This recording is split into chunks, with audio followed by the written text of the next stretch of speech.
Alright, there's the moon in the trace. Spacecraft called Moon. Which I heard an interesting thing the other day. This said it was originally set up. The moon was brought here for good, benevolent purposes. What it was I think Saturn was sending positive vibes to the moon, and the moon would bounce them to the crystalline core of the earth, and that would leak up through the earth to the entire planet, sending out positive vibrations, good positive vibrations. And then somehow the negatives got a hold of it. Get out of there. And then it was sending up nothing but negative. But I believe that's been stopped.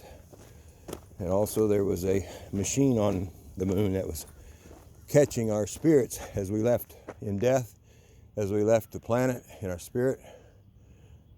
This machine was catching spirits and sending them back to Earth to live another life. Soul trap is what they called it, and that's been dismantled, so that no longer happens.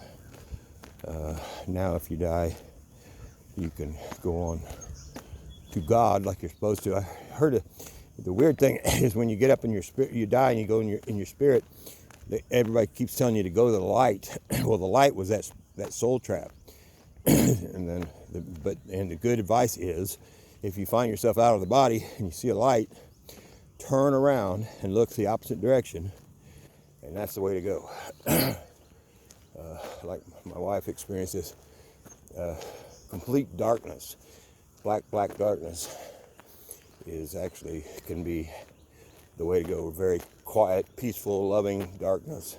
People had NDEs a lot of times talked about being surrounded by this darkness, and it was like being wrapped in pure love.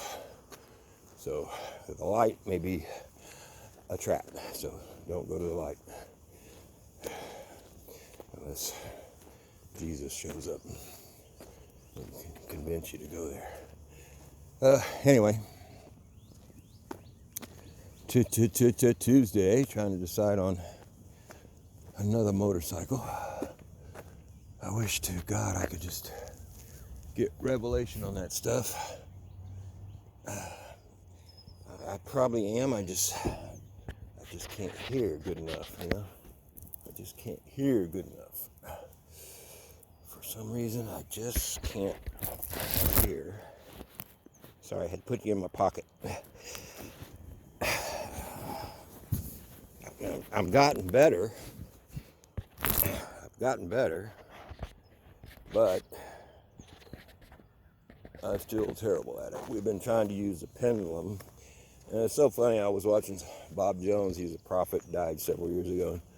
He was talking to future and nailing future events. I mean, he was predicting things that absolutely happened.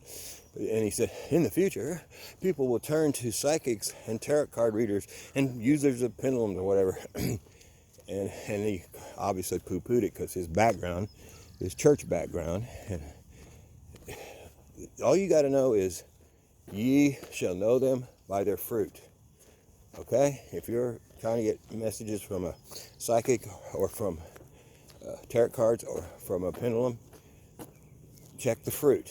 If it's they're telling you something negative or bad or something you don't resonate with, walk away. Just walk away. But like the pendulum and stuff like that is pretty much everybody's proven kinesiology, which is that arm testing thing. Like you hold your arm up and then make a statement, or hold an object to your chest, and then somebody tries to push your arm down, and if they can't push it down, the answer is yes, it's good. If your arm goes weak, it's no, it's bad, lose it. And your moon over there. And everybody knows the arm thing works. Well, the arm thing is just tapping into the collective consciousness.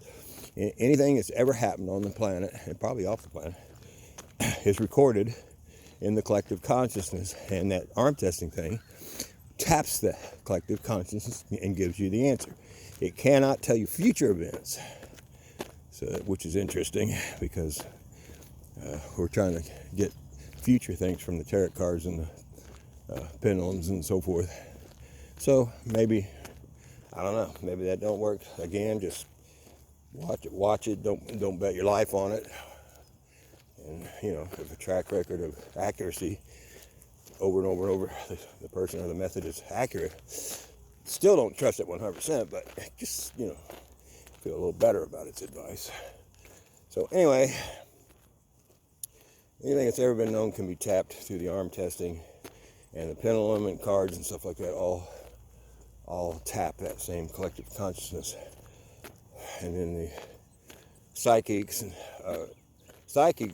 think they're just psychics, but they're actually they have a prophetic gift. They have a gift of prophet, and they don't know that. They just think they're psychics, but they have a prophetic gift. That's why they hear so easily. But those talking to the dead, I'm not so sure God allows talking to the dead. So, and the way they get answers is devil spirits. They know all about your dead Uncle Henry. They know everything, and they're talking to you, and the devil spirit comes forth and starts telling you about Uncle Henry. So you tell the guy about Uncle Henry, and they think, oh, the psychic's really nailing it, but it's just a devil spirit telling the psychic. But so you gotta weigh this stuff out. Kat Kerr, who goes to heaven on a regular basis, she's made it pretty clear that after you die, God does not normally authorize communication between the dead and the living, right, Ali? And so I don't know if I trust that info too much, but I wouldn't trust any of it. Just listen to it and see if you get something out of it, and just don't base your life on it. Right now, the whole everything that was dependent on us is that we keep a positive or neutral. Just think blank. Don't even think anything. Just try to say neutral. Live in the moment. Or paint a positive picture and try to think of the positive. Sam the illusionist, even the extraterrestrials are telling us, keep neutral. I've been seeing 10s and 11s for months now, profusely. And 10s and 11s, according to what I've been able to figure out, means stay positive. Jurassic Park. Paint a positive picture and see that positive picture. And see it. Because we are creators. And we'll stomp out the final vestiges of the negatives. Because the negatives are still trying. They are still trying. And God wouldn't be showing me all these 10s and 11s if there wasn't a reason. Sorry, Cooper, didn't get thrown in the mud. If there wasn't a reason. So, stay positive or stay neutral. Have a good day.